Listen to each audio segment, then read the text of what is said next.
Today's guest is Akai Jackson, entrepreneur, fitness coach, and motivational speaker. How are you, Akai? I'm fantastic. How are you? I'm great. Thanks for being a guest today. So, Akai, tell me a little bit about what you do as a fitness coach and the kind of people that you train with, and what are some of the obstacles that they occur, and how do you help them overcome them? So I work with a lot of high-profile high school athletes, college athletes, professional athletes. I work with CEOs, high-priority, fitness enthusiasts, and just really the dedicated and committed client. I also have a lot of stay-at-home moms, a lot of business development, and things of that nature. Most of the struggles or the obstacles that I think that they face is really just the limitations that they put on themselves. It's I don't think I can do this. This might be too heavy. I've never done this before, so I'm a little bit, unsure of this movement or that or whatever the case may be. But the biggest obstacle I think is mostly just them putting the limitation on themselves. So it's up to me to make sure that trust me, I wouldn't give you something I don't think you could do or couldn't do. Trust me and believe me, we've worked hard, we put the time in, so we can go ahead and move this weight. So it's really just about making sure that they understand that we remove all limitations, make sure that they talk to themselves in the right manner, and make sure that we move positive things forward. I like it. So how did you gain all this knowledge to where you're able to help people on this kind of level? Was it personal experience, courses? Some personal experience. I think you learn by two things. You either learn by pain or you learn by insight. So unfortunately, some of me learning and some of my learning has come from pain, and the rest of it has just come from, like you said, just picking up different self-help books or making sure that I was, credible as far as studying is concerned. So I have some of the top-rated certifications that are internationally and nationally recognized from some of the top councils as the fitness industry is concerned, and just making sure that I constantly stay educated and above the competition, if you will. Okay. And do you only do fitness coaching, or would you consider yourself more of like a life coach where you also help people in other areas, or do you stick to fitness? No, it's not just about fitness for me. I am what I consider just a global life changer. When it comes to simple things like health, wealth, finance, personal development, I'm all about positive change in whatever environment that needs to be in. Okay. How would you recommend for somebody to, if they want to go on that path to, become a life coach or in any one of those aspects, right? Of course, you can pick your specific genre if you want to focus on fitness or financials. But is there like a course to it, or is it really nothing specific and you just got to pave your own path? I think you just got to pave your own path. Specifically when it comes to the fitness industry, you have people that are certified, but they're not qualified. And then on the adverse of that, you have people that are qualified that aren't certified just through their own life experiences, or, maybe they were a former athlete of some sort at some high level. So they completely understand like how that specific, how their specific body works, or, how other people's body works just because they've been around it for so long, but they just don't have the sheet of paper that says, hey, you passed this test, so you have the ability to go and teach and train people on how to do that. So for me, it's really just about chasing your passion.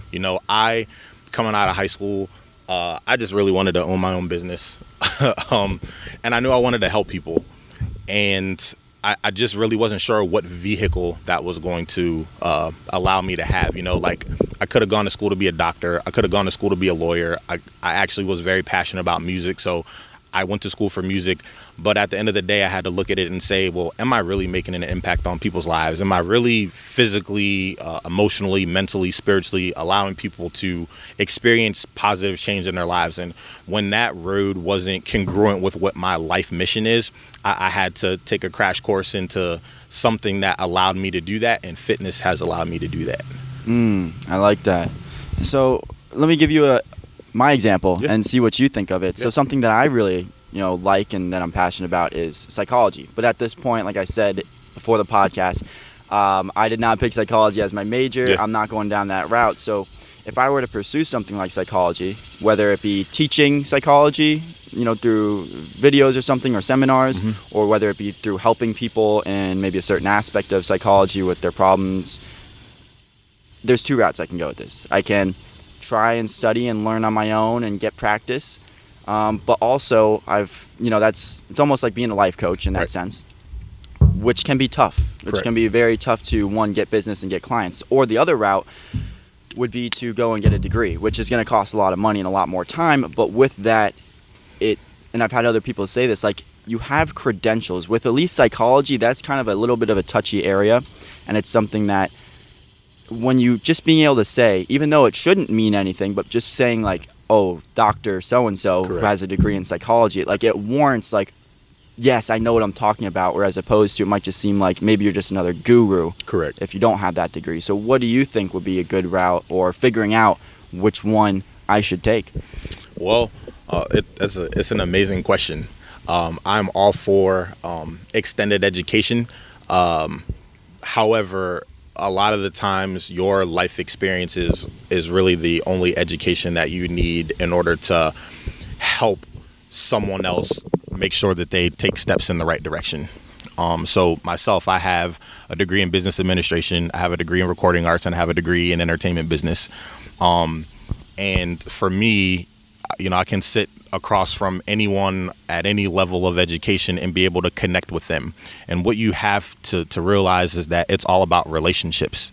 So once you find common ground with someone and you can take that person and that relationship to higher ground and find some common denominator where you're finding maybe they have an issue or something that they struggle with, and it's also something that you struggled with, but you overcame whatever that was just by one mental degree or one significant degree of change from just a positive mindset or a positive mind frame, you have the ability to create change in that person. And to be honest, if you could get that documented, whether that is a success story or whether that's someone getting in front of a camera and saying, hey, Claudio changed my life by saying fill in the blank, that will grow your audience, that will grow your credibility. And that is a platform that you have the ability to stand on. Right. That's why I'm so thankful for the internet. And that's why I'm even second guessing it, because it's something where it's like you don't need to go to school anymore to do those things. But how did you get started? Do you mind telling us your story of what you wanted to do, what you thought you were going to do, and how you ended up where you are? Yeah, so I guess we'll go back to the good old days. I call it high school. I'm from Annapolis, Maryland. I went to private school my whole life. I was raised by my amazing grandmother and my aunt, as well as my dad, and they just really instilled hard work and work ethic to me. And, going through high school, I knew I wanted to go to college and I wanted to play basketball. And, that was really all I was focused on. I really didn't care about anything else. And I knew what I was good at. I was really, really good at basketball, and I was really, really talented when it came to music. And I just say, you know what? Business is going to be the easiest thing for me to do. It'll be the less stressful thing to do. I kind of have an entrepreneurship spirit at this point in time. And I just think that'll be the easiest route, along with me trying to play basketball. God had other plans for me. I blew out my knee shortly before my 18th birthday, and I said, hey, basketball's done. So the only other thing I could do is music. So I actually moved to Orlando, Florida to pursue music, something I was extremely talented in and something that actually took stress away from me. The music industry became extremely stressful, so I had to look for something completely different. In that time frame, I had gotten into working out with the rehab process with my knee, and really got into fitness, like moving weight around the gym and that kind of thing. And so I really realized that I had a passion for not fitness, I had a passion for people. And I think that there's a calling and there's a career. Fitness is my career, but people are my calling. And I find that when you can make sure that you're always in tune with what you feel like you're placed on planet Earth to do, there's nothing that you can't do in regards to building a platform on whatever that level is. I like it. Yeah, so you started off, a lot of the same thing has happened to me too that's guided me to where I am now and in the better direction of figuring out what I want to do is all these things that you thought you wanted to do and you're pursuing them, and then obstacles just hit in the way, and it's like, nope, that's not the right path. Nope, that's not the right path, and it just sort of pushes you into another direction. Yeah. But what did you do in music? Like, what did you play an instrument? Were you singing? Yeah, I started DJing at 14. I grew up being a classically trained drummer, so I played drums in high school, middle school. So I played drums in the choir. We started a band in middle school. It was just a lot of fun.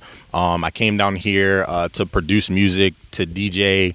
So I've DJ'd at several places, actually over here by this gorgeous campus at UCF, that are no longer here because of the growth of this school.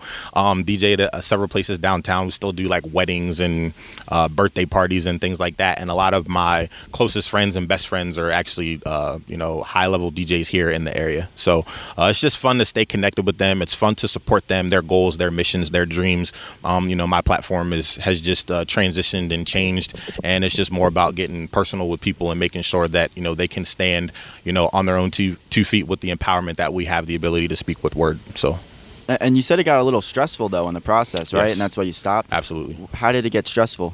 So it's not the long hours that bother you. It's the relationships that you think you build with people that are fake or fraudulent, or there's actually a lot of theft, in the industry if you're not protecting and doing the right things. And when you're young in this industry, you don't know all the rules, the regulations. It's very easy to be taken advantage of. And that's something that unfortunately happened to me. But because that happened to me, I have the ability to sit across from someone else and say, hey, this is an experience that I had. It doesn't necessarily mean that it'll be your path, but I do want you to be careful. So now instead of you making this mistake, you can learn from the mistakes that I made. And because of that pain, you now have a platform to stand on.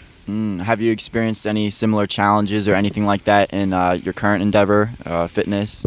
Not to the same extent, but at the end of the day, again, it comes from, me really being laser focused on what I feel like I'm here for. And, we have a very direct and clear message. And I feel like because that message over time has become so clear and been so evident in my life, anything that doesn't involve that, it's very easy for me to not think about it, or it's very easy for me to put it away, or it's very easy for me to say, onward and upward, anything left and right movement wise is just not what I'm focused on right now. So. Right. And what has been your method to achieving these goals, in spite of whenever something does come in your path, or even if there are no obstacles, it's one thing to write a goal down on a piece of paper, but what is your method in specific that has allowed you to achieve these goals? Like, do you use a task sheet, like an agenda, like, okay, do this, or do you have a process for, okay, let's say I want to become a fitness coach. This is what I'm going to do. Like, How do you achieve those things? What's your method? Yes, I definitely write down goals daily. And I don't actually make my goal sheet extremely long. See, one of the things that I've realized over time is that, like coming from like sales and stuff like that, you hear the things like, if people don't laugh at your dreams, they're not big enough, right? I'm sure you've heard that before. I heard that all the time. Or, you might be the only ambitious person that so be careful about the people that you have in your circle, or some of those other like cliche types of things, or, hey, if your goals aren't big enough, you got to set these big, hairy, audacious goals. I want to be like in fitness, I want to lose 100 pounds, but you've never worked out before. Right. That's a little unrealistic. You know what I mean? So I feel like people fail in things or in terms like that because they try to climb a mountain before they walk out the front door. So what I do is I actually put down one or two high priority things that I feel like I must accomplish that day. So, this morning, the only thing on my mind and the only focus I had was coming to this amazing campus, sitting across from an amazing young man and get an opportunity to talk. Get an opportunity to learn from him. He'll have an opportunity to learn from me. And, we can continue to progressively move something forward. That was the only focus that I had today. So for me, it was waking up. I do have a daily routine of I do 50 push-ups first thing in the morning. I brush my teeth first thing in the morning. I have a routine that is never broken. So it gets me in the habit of just making sure that every day, no matter what, you're moving and progressing towards something. And, so for me, it's one or two goals that I write down in the morning. At the end of the day, I go back and say, did I accomplish those things? And if I accomplish them, I have a little bit of success that day. And really what it's all about is 1 degree. So I ask you this, what happens with water at 211 degrees? Fahrenheit? Yeah. It's going to boil and evaporate. I'm not too good at science, but it's one of those. It boils. Okay, boils. What happens at 212? Still boiling? A little hotter? It steams. Oh, it steams. Oh, wow. Steam moves trains. Right. That 1 degree is all you really need in order to be successful. That's a good analogy. So you have a you have a goal and you have a dream or you have something that you're trying to accomplish, and as long as you chip away at that thing every day, right, you're eventually going to get there. But how do you know that your goals are worthwhile, that you're pursuing? Like, for example, you could be giving yourself busy work or things that seem important and loading up your task sheet with that. Like, how do you know, and how do you know to stop at 2 goals? Like, maybe you get done with those 2 things by 1 p.m. And then should you relax? No. Or should you continue to go? Me personally, I don't know what relaxing is. I really don't. Yeah, same here. I had that problem, and that's why I ask, how do you know what goals to pursue? Because sometimes I feel like I'm just putting down things on the task sheet, just keep on going, when maybe you start to get lost in how many things you're doing as opposed to what are you doing. So I want to try to use a rule of 3. You can only pick 3 things to do that day. And even if you got 6 that you want to do, you got to pick 3, because then it starts to force you to do the 20-80 rule. It's like, okay, you got to pick the 3 most important, or what you think is the 3 most important, and eliminate the other stuff. Correct. But it's challenging. It is. Yeah. Extremely challenging. So in that term, you don't want to lose sight of whatever the long-term goal is. So, when you start college, obviously the long-term goal is to graduate. Yeah. Right. But if you don't go to class, the chances of you graduating are probably very, very slim to none. So, one of the daily goals that you would essentially have is I got to at least show up to class. Then it's like I got to do the work. And if you continue to do that, regardless of how long it takes you, you're eventually going to graduate. Right. So I think you always have to start with whatever the end result of that goal is. And that end result, it might be 2 years from now. It might be 6 months from now, but even in that, the fact that you set a goal, you can actually work backwards and go, you know what? I want to gain 10 pounds of muscle, or I want to lose 10 pounds of fat, or I want to save $2,000, or I want to pursue this, and you just work backwards from that and go, okay, well, actually, what type of work is it going to take in order for me to do this? And once you recognize the type of work that it's going to take in order for you to get that done, you then have the ability to break those goals down into something small, something that's attainable. See, most people, when you get into the gym or anything fitness related, generally the goal is pretty big. It's pretty substantial. 50 pounds, 60 pounds, 70 pounds, 80 pounds. I want to, I want to look like an action figure, but, I look like an upside down pear with 2 toothpicks rammed at the bottom of it. It's one of those things where you say, okay, well, how do you do this? And it's a very long process, but as long as you chip away at it every day, that's how you're eventually going to be successful. So here we go. This is actually something that I do quite often. Okay. Claudio, what is the opposite of success? Failure. Quickly, if we went around and found 100 people on this campus, you would get 100 of what you just said. Failure. Quickly. It took you half a second to answer that question. So let me ask you this. Is that what you actually believe, or is that what you've been taught? It's a tricky question, and I guess we would have to almost define believe, but failure is what obviously leads to success, because you're going to fail along the way to get to success. There you go. So the opposite of success is not failure, but like we just said. It's a part of success. It's like micro failures in a sense. It's the way that you define what is failure to you. I guess that's what it is. How are you defining your failure? Okay. So let's take it a step further, right? You and I, this isn't going to be the last conversation that we have. So I go, Claudia, you know what? Let's take a road trip. Let's go to California. We live in Florida, so we obviously have to do a couple of things. We got to drive north, essentially, until we get out of Florida, and then we got to drive west. Right. At some point in time, would you agree or disagree that we would eventually get to California? As long as we drove north to get out of Florida and then head west, would we eventually get to California? Yeah. What's the only way that you and I don't make it to California? Is if we stop what? Stop moving, or you go a different direction. We stop moving. Right. So the only way for you to not be successful is if you just give up, if you just quit.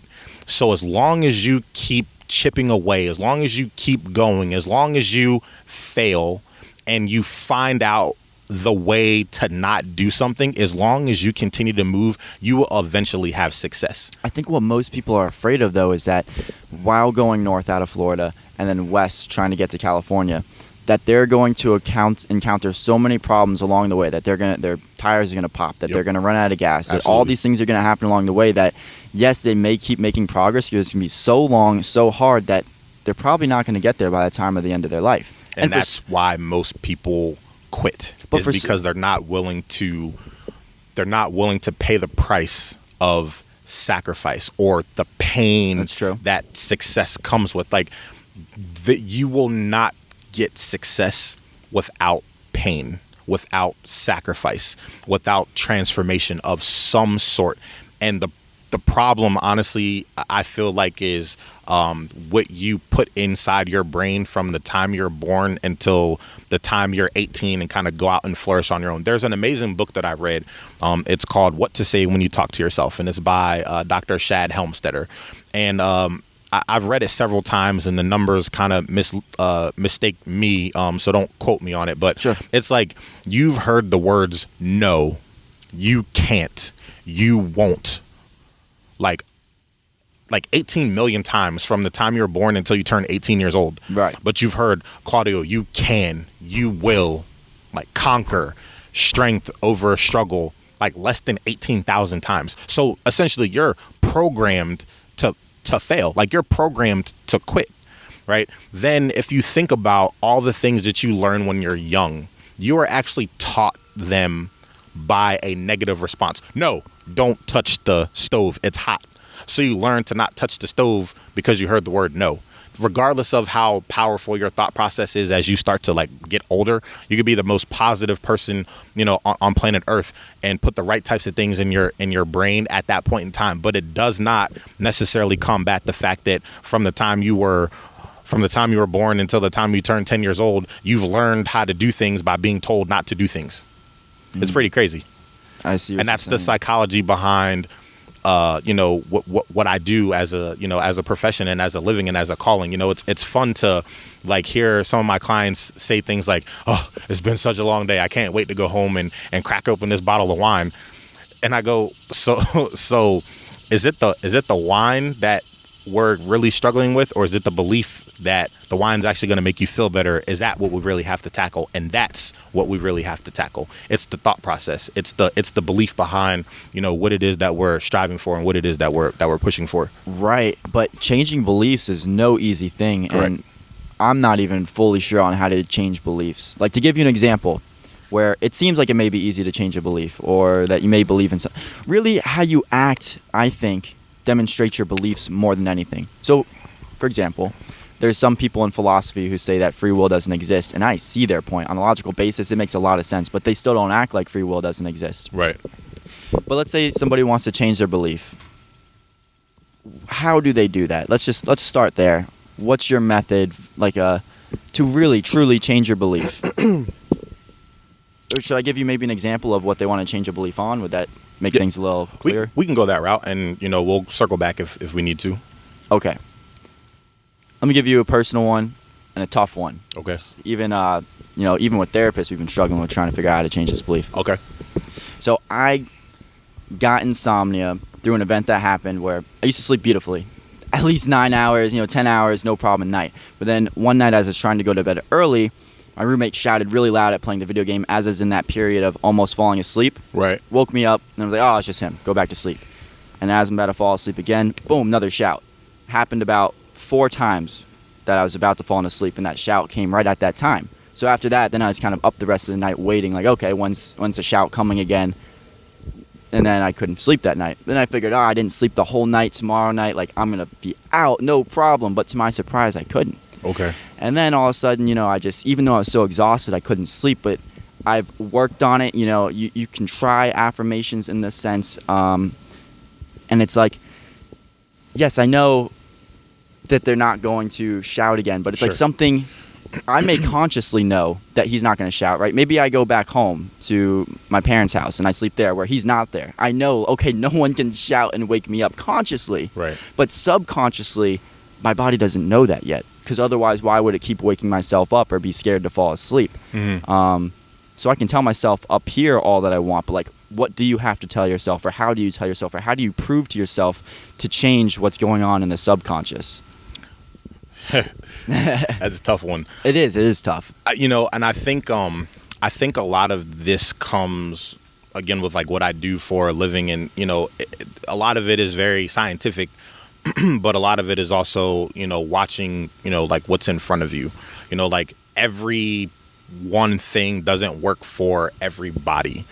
So you and I are built differently, aesthetically, psychologically, everything about the two of us is different from Right. the eye, so what might work for me might not work for you. So essentially it becomes this trial and error type of thing. It becomes a, hey, let's see if we can disassociate what's going on in your brain right now and associate it with something else. Like, let's try a soothing, maybe more quieter noise that just gives you some static noise, if you will. Right, But like white noise. white noise. It just kind of allows you to, allows your brain to just kind of subconsciously drift on its own. Okay.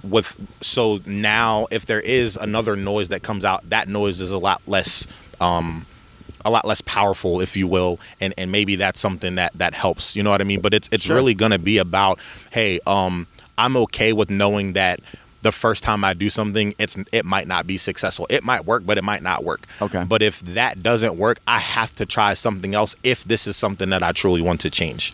So again, I think it boils down to, is this something that I really want? Desire is what changes your beliefs. It's like, do I really want to find the answer to this question, or am I just asking the question hoping somebody is going to eventually give me the answer, or am I going to be willing to take a step out, plant 10 toes and say, no, this is exactly what it is that I'm either trying to accomplish or that I'm trying to learn or that I'm trying to figure out. And then because of that, I have nothing but an uncanting will to continue to progressively move towards finding whatever that answer is. Right. Okay. So you got to keep on moving, keep looking for it to find it. And a lot of people are always looking for happiness. So what do you think is the key to happiness? And you can even say it's not happiness, but I just want to throw that question because that's what people always relate to. I'd like to see what you've come to learn and what you think. It's a great question. And it might sound crazy. I really don't care about people that I'm close to, my friends, my family. I don't really care about their happiness, because happiness is fleeting. It's something that can be gone in a second. Like, you could have woken up this morning and been in the just most amazing mood, happy mood. Like, you just woke up and I don't know, like the curtains opened up on their own and you see this beautiful Florida sunshine and the birds are chirping and everything is just beautiful. Yeah. And then you get on this travesty we call I-4 in Orlando, Florida, and like all of a sudden your happiness is just gone, right? It's just fleeting, and it's something that will not sustain you for the journey that I think that your life has for you.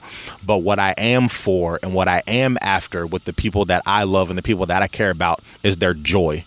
Joy is not something that just goes away. It's not something that is not sustaining. It is something that is so deep and something that is so intrinsic and something that is so just rooting and foundational that it cannot be shaken regardless of what comes to you. So I literally go for people that I'm around. It's all about their joy. It has nothing to do with happiness. Now, I don't understand the difference from joy and happiness. It sounds almost like you're describing happiness in a term of excitement. It's very shallow.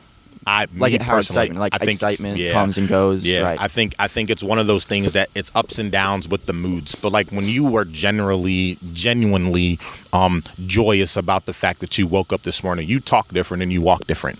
When you're joyous about the situations that you find yourself in, it's really about looking in the situation and going, you know what? I know there's going to be pain in this. Like, I know there's going to be suffering in this. I know there's going to be hardships in this. But I'm going to do it anyway because I know what the outcome is, and I know that I have peace throughout this entire situation. So for me, like, my life has been it's just been full of pain. And for me, like, I have a tattoo on my shoulder. It says all great things come from pain. I truly believe that. Like, the both of us are here because of pain. Like, mom birthing us, like, I'm sure it wasn't a pleasant process. You know what I mean? Very, very, very tough, very, very challenging. So, like, they know going into a pregnancy that it's going to be painful, but like, look at the joy that they get from the pain that they sustain for however long that was, right? You give your parents an unsurmountable like amount of joy every day with the way that you choose to live your life, right? I give my parents and just an unattainable amount of joy with the way that I choose to live my life. But it started with pain. It's crazy, isn't it? No, I agree with you. I think, happiness is something that, one, you can't have happiness. I don't think anything exists without an opposite.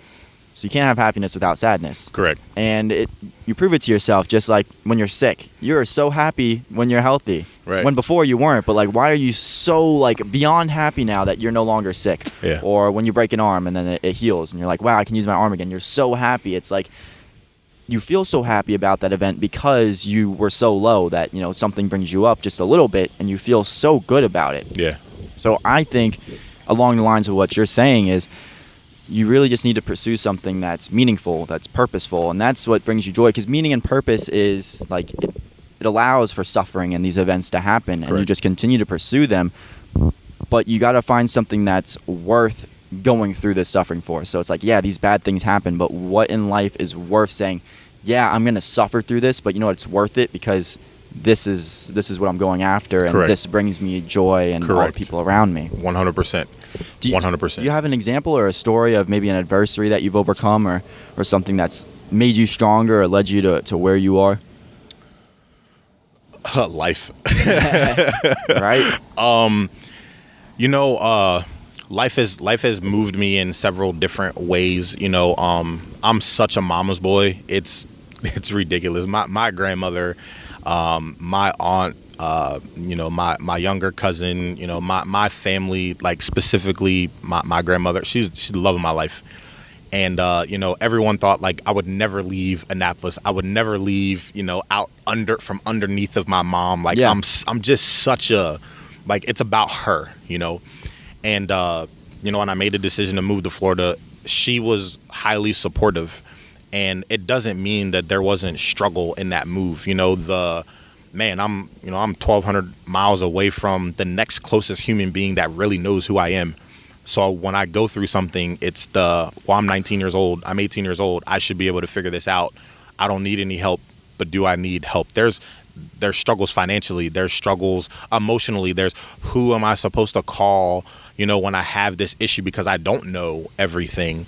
So just trusting in the fact that, she did the right thing, the community did the right thing by, raising me and trusting in the fact that, there's an innate ability that I have to just survive. And, just making sure that I, at the end of the day and moving towards, what it is that I'm trying to accomplish, the undertone is, will my family be proud of the situation that I just put myself into? Or if I did put myself into something negative, would my family be proud of the way that I'm choosing to deal with this adverse situation and be able to come out on the other side of things in a much positive manner or in a better situation than I found myself in? Right. And I feel like we're pretty fortunate to have families like that. But correct me if I'm wrong, is there not some people out there who their family may not be supportive of what they're doing? Yes. Or, it's like, go to college or, yeah, that's it. Correct. You live my dreams, and it's not go do what you want to do, and I'm proud of you. So, and it's very hard. I don't know. We place a lot of value on our parents, and you can say we should, you could say we shouldn't, because your friend who has a different set of parents looks at your parents, they don't value them the way you do. Right. But why? It's just because, like, they're your parents, okay, you got paired up with them. Correct. It's a difficult thing to not be congruent or aligned with the same views as your parents. You don't want to upset them in any way, so you kind of just try to go along with whatever they say. To an extent. But what if, they're not too supportive? What if they're just very disagreeing? Do you just say, screw it, I'm going off and doing it on my own anyways? Yeah, you make the move anyway. Okay. To me, you make the move anyway. Because, at some point you're going to have to realize this is my life. This is how I'm choosing to live it, regardless of what you think, regardless of how you feel. Like, I have to do this for me because no one else is going to do it for me. You know what I mean? Like, when I wake up tomorrow, like, my mom isn't doing the breathing for me. My dad isn't doing the breathing for me. I have several, adopted families, if you will. Like, none of them are doing the breathing for me. At the end of the day, like, if I, God forbid, get, struck with some sort of illness, like, I'm gonna be fighting that thing, like, not necessarily alone, but like when they're not in the hospital room anymore, it's just me. So, when it comes to that, it's my decision to give up or give in or to give it all I have. You know what I mean? Like, yeah. But at the end of the day, it's just me. And I have to be able to come to grips with whatever the reality of my situation is at that time and be able to put my best foot forward, 10 toes down, and say I'm either going to fight or I'm going to flight. I'm going to run towards something or I'm going to run away from something, regardless of what people think. I like it. So, it could be a situation where for you, you've got one more year of school left. But what if your passion, and I hope and pray that this happens for you, man, it just takes off. What you're striving for and what you're pushing for as far as the envelope and personal growth and personal development, not just for you, but for the people that are around you and the people that you have in your audience. Yeah. If that just takes off, you say, hey, this over here looks really good. This degree over here, I could actually come back and get that if I chose to.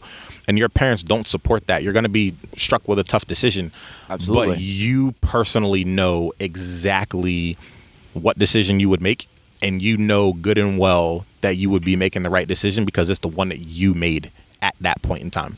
Even if it took 6 or 7 years to pan out the way you wanted it to, if you made the decision of, I'm going to go against the better judgment and the better will of my family to not continue my college education because I'm chasing this over here, I'm running after this over here, you're going to be able to sleep at night because you're going to have peace within that situation. There's no inner turmoil in that.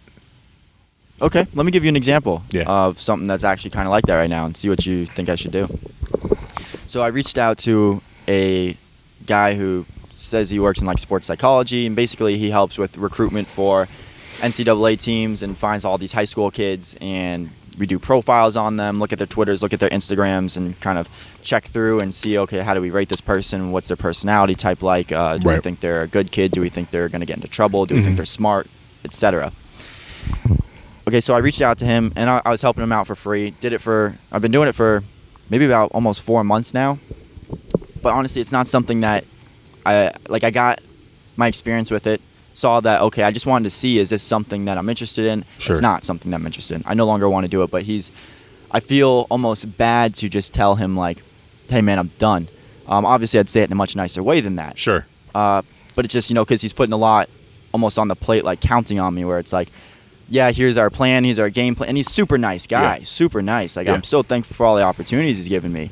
But he's putting, a lot on my plate, like, okay, here's the game plan, we're going to get all this done. And I just feel bad, after he said, like, okay, here's your assignment, for me to be like, I got to tell you, man, I can't do this anymore. Obviously in a nicer put way. Sure. So my plan is more kind of, even though I'd like to be done with it now so I can put more time into pursuing other things, is to tell him now, instead of saying, okay, I'm done now, to say, hey, man, in August, I'm done. Mm-hmm. So it kind of gives him time to find somebody. Do you think that's the right way to go about it? I mean, in a professional setting, you never want to burn the bridges unless they absolutely need to be blown up, and I think that giving someone a timetable, especially when they've essentially treated you in the right manner, and have essentially done the right things by you. Essentially they benefited from the situation that you found yourself in, you doing specific tasks and things to get done. You benefited from the specific situation. So it wasn't like a aleatory contract where only one party benefits from the work that's being done.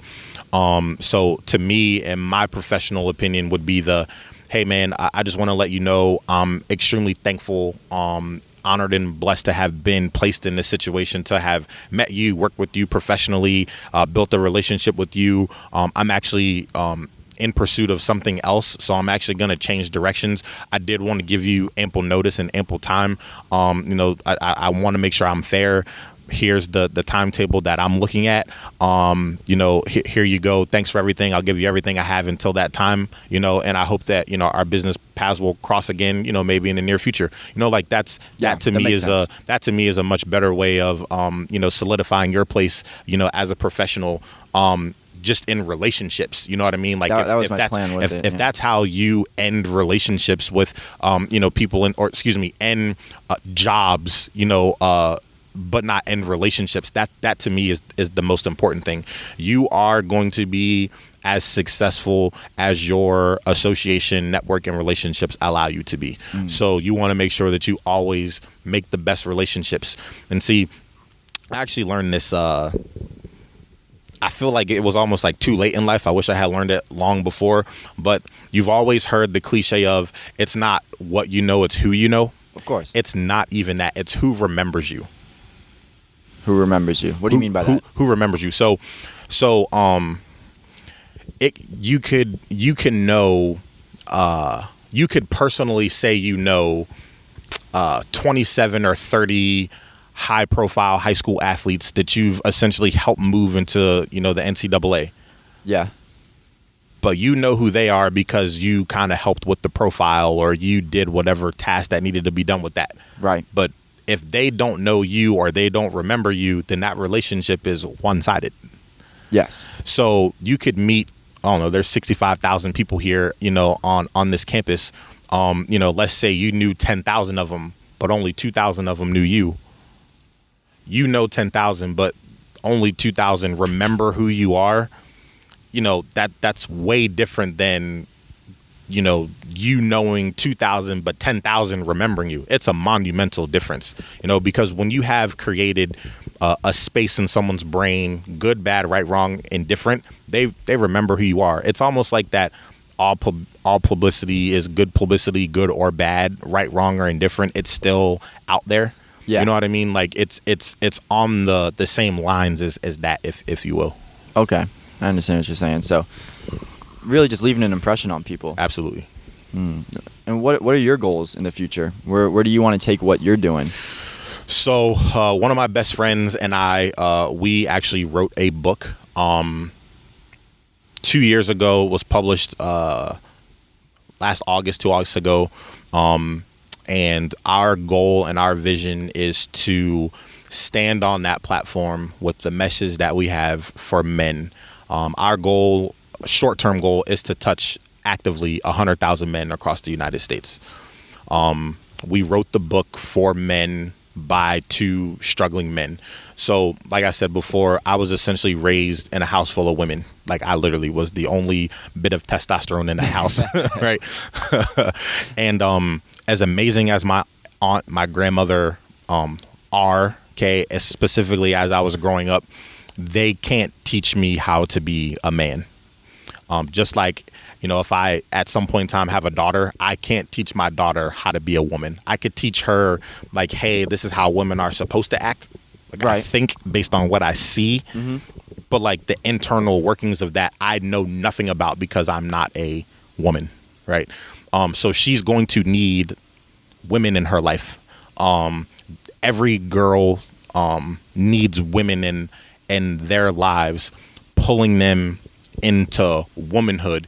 And as they learn, they need to find someone below and move them up as a mentor. So everyone needs a mentor, and then everyone needs a mentee, someone that they can move forward in the progressive part of life as well.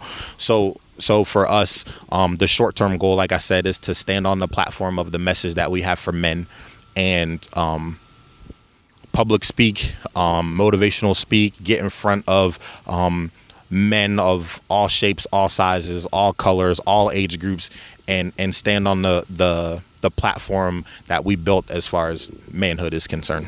How do you get into public speaking roles and these, or get paid to do, like, how do you even get into that direction? Like, let's say you want to do that as a career. Yes. How do you get started as that? You do stuff for free sometimes. Well, even that, like where do you sign up to where people want to listen to what you have to say, even if it is for free? You know what's crazy, man? Like, this day and age, and I'm still behind in it, to be honest. Instagram, Facebook, YouTube, it gives you a platform from literally nothing. Like you could legitimately just be a good looking human being and say the dumbest stuff. And people go, man, I really like that. I connect with this person. And next thing you know, you got 200,000 subscribers on YouTube because you do stupid stuff. And then YouTube says, hey man, like you're marketable. We'll cut you a check. And now you're being paid to like do stupid stuff. You know what I mean? Like, yeah. And it's a catch-22, for people that are progressive, they look at some of this stuff and go, man, how is this non-talented individual like making a lot of money? And honestly, it's just they found a platform that worked for them and they continued to move and push that platform. So for us, here's perfect case. How did you find me? Instagram. Yeah. You know what I mean? So our relationship right now is based on Instagram. Yeah. And then our relationship moving forward is going to be based on the fact that now I have your phone number, you have my phone number, I have your email, you have my email, you know a little bit about me, I know a little bit about you, and now it becomes this, hey Claudio, man, like what are your goals for this week and how can I help you achieve them?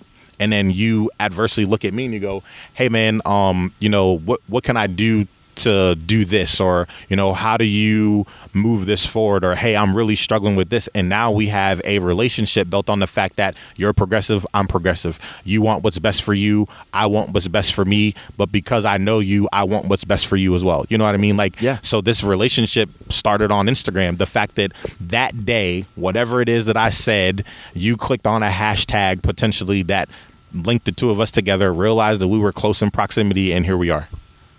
I agree. So Instagram, YouTube, Facebook, those things do give people a platform to grow and find a niche that they have and continue to grow that platform, whether it's good, bad, right, wrong, or indifferent. People look at it, subscribe to it, and that's one way of doing it.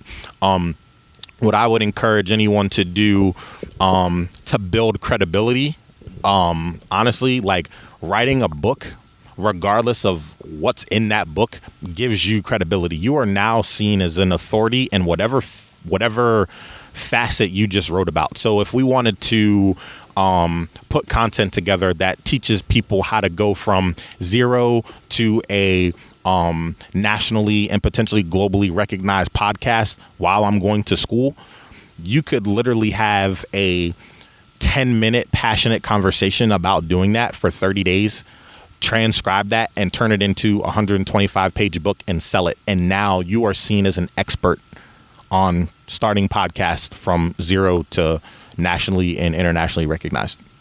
Okay. So books are a way to gain credibility, and books are a way to be seen as an authoritative figure in whatever that is. Books are so hard to get it out there. So is it not necessarily like books is how people find you? Is it to say when people find you and they're like, how are they credible? It's to be like, I have a book? Is it in that sense? Okay, yes, that makes sense. It's in the sense of, this person wrote a book, so this person must know what they're talking about.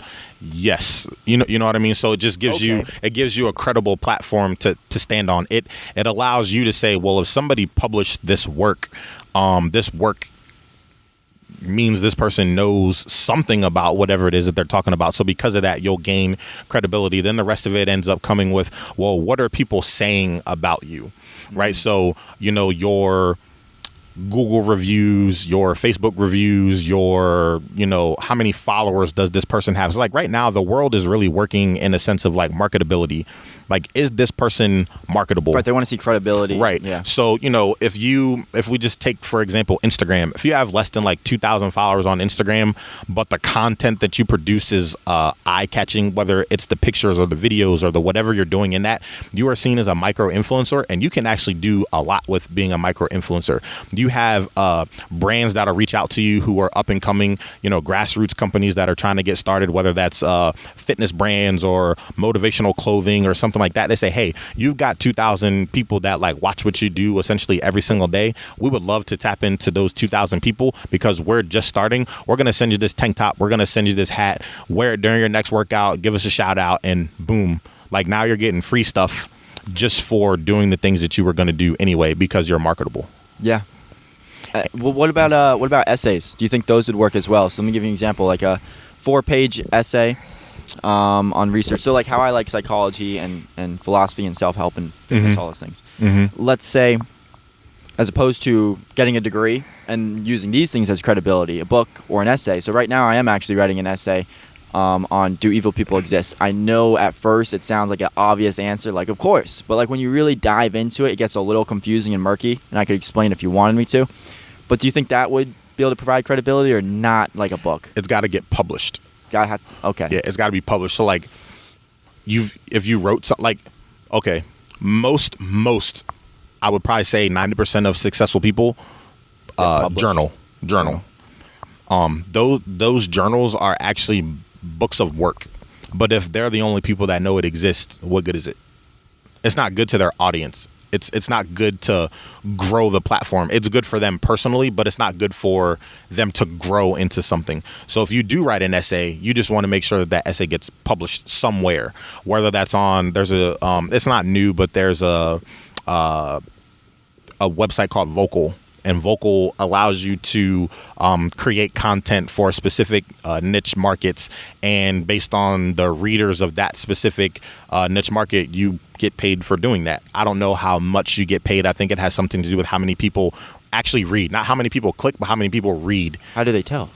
They have algorithms and things like that. Just like your web page would have the algorithm of how many clicks did you get.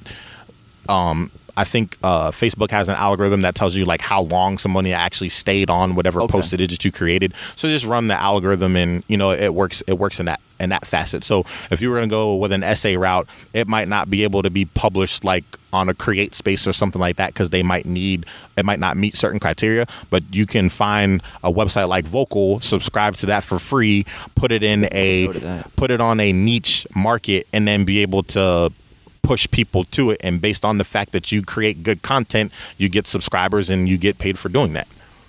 Okay, perfect. Yeah, because I was thinking with that route, because then I can cover a lot of subjects that I'm interested in. Correct. As writing 4 pages of this topic, as opposed to just one book. Correct. Done. And vlog it, either vlog or blogging. Like people pay attention to those things too. And when it comes to writing like that, then the writing is amazing to. It's an outlet for you to be able to get things out there, right? And if you think about it, people don't like write anymore. Like it just doesn't really happen. Lost art. Yeah. But there is so much substance in it with things like major things like Huffington Post. Yeah. Being able to get onto something like Huffington Post, like that's a credible source. So you attach your personal credibility with the fact that you have X amount of people that know who you are with the platform that a place like or a thing like Huffington Post has. You take their business credibility and put it with your relational credibility, and then that gives you a high platform to be able to go. Now, when you are reaching out to people, let's say you did want to speak, it becomes why should we listen to you? Unfortunately, you have to lead with like the titles. Right. You may have good content, but you need to get something for people to get in the door to want to hear your good. Right. They got to stay for the content. Right. But why do they even want to click in the first place? Exactly. So for me, I've held several positions at a corporate level for several fitness brands. So, one was the director of personal training development and education for a very fast growing fitness brand, nationally. So, my first opportunity to speak, I'm sitting in front of maybe 30 people that know who I am because they work in close proximity with me. But I'm also in front of like another 60 people that don't know who I am. They see, okay, this is a humongous black guy. So some of them might listen to me because this is a big black guy. And some of them might be listening or like looking at me going, well, why should I listen to you? So you have to lead with hi, my name's Akai Jackson. I am the director of personal training development and education for this company. I have 3 degrees and I obtained all of my degrees before I turned 21 years old. I'm really not that smart. I just outwork everyone. So people say, well, how did you get a degree when you turned 18? I just worked harder than everyone that didn't get a degree at 18.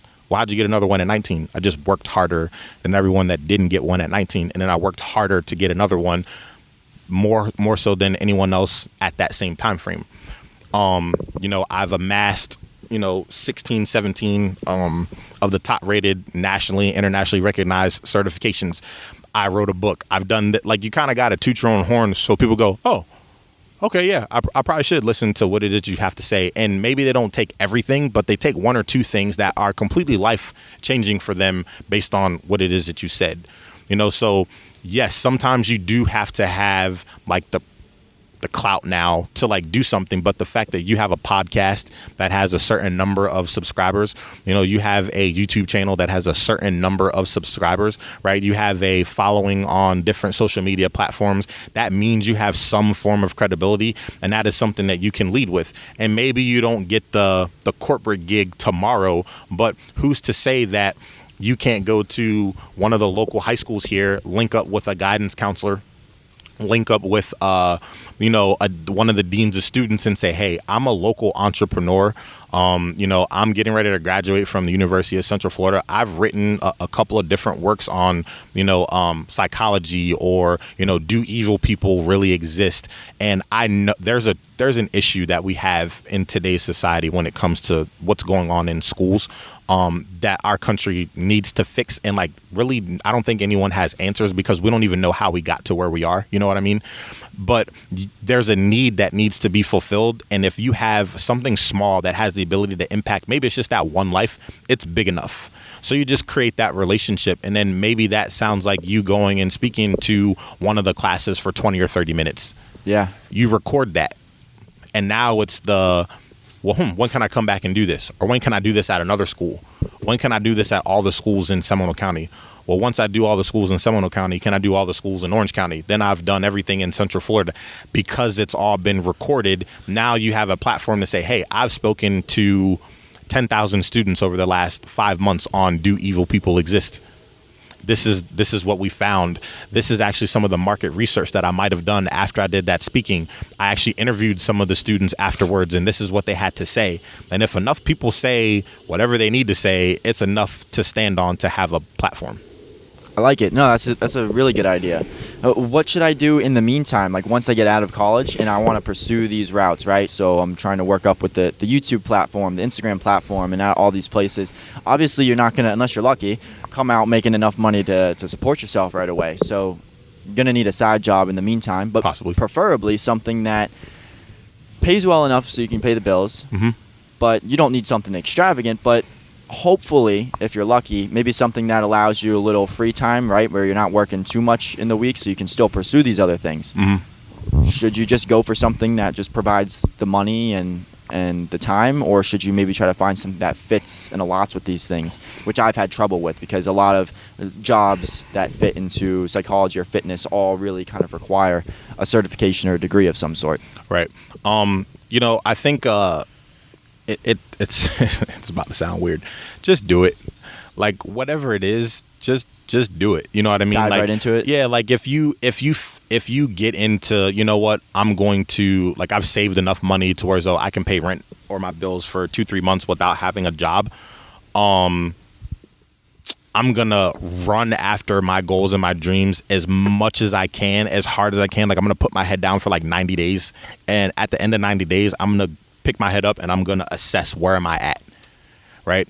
So if I've assessed where I'm at and I've really been diligent and disciplined about perfecting my craft and doing what it is that I said I was going to attempt to accomplish over a 90-day period, and I pick my head up, and maybe you've gained traction in some areas and maybe not in other areas, you have the position to say, okay, you know what? I do need to go get something small that allows me to pick my savings back up, but I can't be distracted.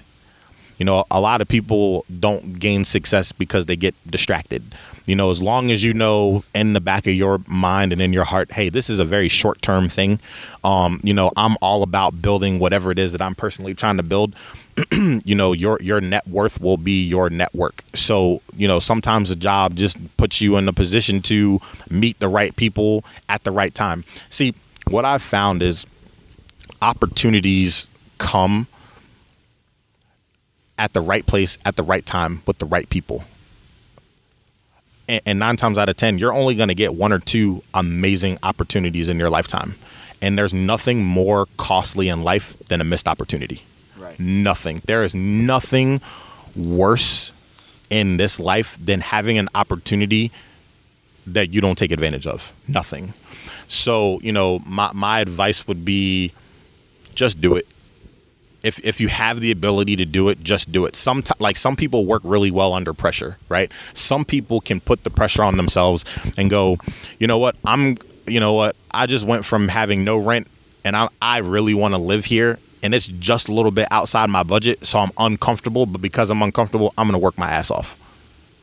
Well, it's tough for me to dive in like you're saying, because even though I kind of know what I want to do, I don't really know what I want to do specifically, and it changes a lot. Like, that's what I've learned from all these things. Like, it literally went from real estate agent to being a stock trader in finance to fitness to psychology. Like, I am all over the place. But that's awesome. And it's awesome that you're all over the place. It is, but if I were to go head in, it's hard for me to go head into something like that because I don't know, okay, well, I might just change in 2 months and decide I want to do something else. But it really doesn't. Because as long as the undertone is, what am I here for, then it doesn't matter. Like, the vehicle doesn't matter. It's just, what's the best vehicle that gets me to where I want to be. So like I said, it sounds like I do a lot, because I do, right? I'm a personal trainer, and I don't even call it that sometimes. I'm a life changer, right? I have financial certification, so I can do things when it comes to finance. I'm a published author. I'm a global contributor to a global published magazine. There's 5 of them, and I write for all 5 of them as their health actions contributor. Motivational speak. Like, there's several, the DJ. There's several hats that get worn, but the undertone to all of that is, am I making people feel better about themselves? Am I making an impact while I'm here on planet Earth? So for me, it's what allows me to do that in the facet that I want to do it in. And if that ever changes, then it changes. So for right now, what I really want to do is use the platform that I've built to stand on and influence as many people as I possibly can. That doesn't mean that 2 years from now, I can't change my mind and go, you know what? I did motivational speaking for 2 years, and it allowed me to facilitate some sort of change in 10,000 lives. I want to do something else. Maybe I want to write another book. Maybe I just want to travel and create memories with my family. Like, maybe I want to do something completely different. But at the end of the day, the undertone in the midst of all of that will be, whose life did I make better today because of the actions that I did or the things that I said? You know what I mean? I get what you're saying. So for you, I know it's a struggle because there's like money that needs to be made. Like, there's things that actually like have to happen. But at the end of the day, the only thing that's going to bring you peace is like you recognizing and understanding, like, why am I here on planet Earth? And that I'm not sure about yet. And that's some soul searching that you're going to have to do. Yeah. I was fortunate enough to find mine very young. So it was very easy for me to get rid of the things that didn't align with what it is that I was trying to accomplish. So, you go through phases in life, like we're guys, right? You go through I'm going to drink and party because I'm in college, and that's what you do when you're in college. And then when you realize you spend a lot of money doing that, it actually didn't put you any further with what it is that you're trying to accomplish, you start to go, this is kind of dumb. This is like really dumb, actually. When you look at the bank account, you go, sheesh, I spent 10 grand on like alcohol last year. So I could have saved that. And if I put that in the right account, like, cause we're talking finances, that could be, I don't know, 70 grand in the next 10 years, depending on what type of account I chose to put that in. So did I make the right decision? The answer is, at the time, it felt great. But when I look back at the decision, it wasn't the right decision at all, because it put me further away from what it is that I feel like I'm trying to accomplish. Now, okay, what did I learn from doing that? Like I said, you learn by pain or you learn by insight. That would be painful, but you learn from it. Like, that was my own personal life experience, and I learned from it. Then it becomes okay, I really don't know what I want to do. This is how I found it. Okay, when I moved down here, I got a job. And I was working for a company called Vector Marketing. I've heard of them. I did that for a little bit. Oh my gosh. I learned so much in a very short period of time with Vector Marketing. I was one of the top sales reps in the office. one of the top sales reps in the company. But what I learned from that company was a sales process that was second to none. Because I was an assistant manager at that office, within 7 months, I learned how to interview. I learned the psychology behind interviewing.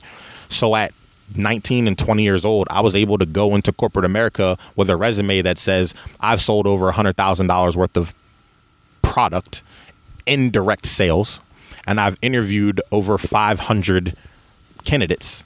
Right, I was a district manager candidate, so they wanted me to have my own office, and I was the youngest ever district manager candidate in the company's history at that point in time. Yeah, my friend's working up for that right now. So it's like that company taught me so much in a very short period of time. But then when I looked at the undertone, I'm like, this is amazing to get these $2,000, $3,000, $4,000 paychecks every week. But am I really changing people's lives with what I'm doing? And when I sat down and I evaluated it, the answer was no. Like, I'm not making people feel better about themselves. I'm selling an amazing product, the best product in the world in regards to what that product is. But I'm not really necessarily facilitating the type of change or having the type of impact that I want to have.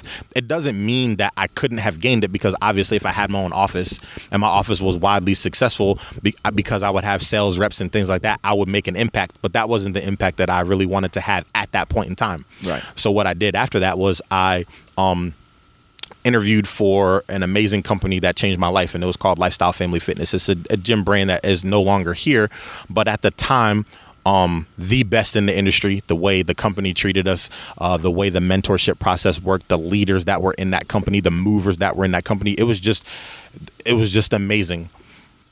That gave me the platform to realize, okay, fitness is actually going to allow me to help facilitate change in a lot of lives directly.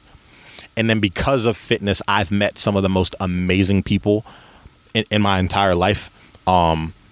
Now the network is extremely large, but the platform has changed. So I went from loving training, like I could teach a nutless monkey how to make people lose 40 pounds. Like, it's very easy. Like, there's no thinking that's involved in that anymore. So now the influence has changed. The platform's changed. Now it becomes I don't want to impact people directly like that anymore. I want to impact the trainer that does that. So instead of me having a group of clientele that's got a book of 40, I can now impact 40 trainers that are going to impact hundreds of lives. So now, because of that, I have a larger impact. You see what I'm saying? I see what you're saying. So it's okay for your vehicle to change, but the undertone that makes that vehicle run has to be the same. So for me, it's been the same. So for you, it's what am I really passionate about? It could be 10 things, Hoss. Like, it seriously could. It could be, I am so passionate about these 10 things. As long as it involves one of these 10 things, I'm good. You know what I mean? I see what it's like the people who, like the artists, right? They are just all about putting their artwork on the side of buildings. All about putting their artwork on murals and things like that. But they live under bridges. Right. And they have so much peace. Why? Because they're doing what they're passionate about. Sometimes they can make money off of it. Sometimes they can't. Sometimes it's really just about the art. It's hard to make money with art, yeah. Yeah. But they do it. Why? Because they're passionate about it. You know, so at the end of the day, my advice to anyone at any level of profession, whether they're a freshman in college, getting ready to graduate from college, whether they're out of college for 4, 5, 6 years, whether they're in their 30s and they're having these midlife crises, whatever it is, whatever you're passionate about, that you've got to pursue that, because that's the only way that you will be able to wake up every day and have peace, regardless of what's going on in your life. I think that's a great note to end on, Akai. Where can they find you first? Give them all your platforms. Well, I'm mainly active on Instagram. It is at Akai, Akai.Jackson. I do mostly everything on Instagram. I do have Twitter. I'm just not very active on it. I'll put your Insta in the description. All right, cool. Yeah, so Instagram's the best way. If anyone needs to contact me for anything, it's akai.jackson@gmail.com. Cool. Thank you so much for being a guest, Akai. Appreciate it. Hopefully we'll have you back on again in the future. Whenever. Awesome. Appreciate it.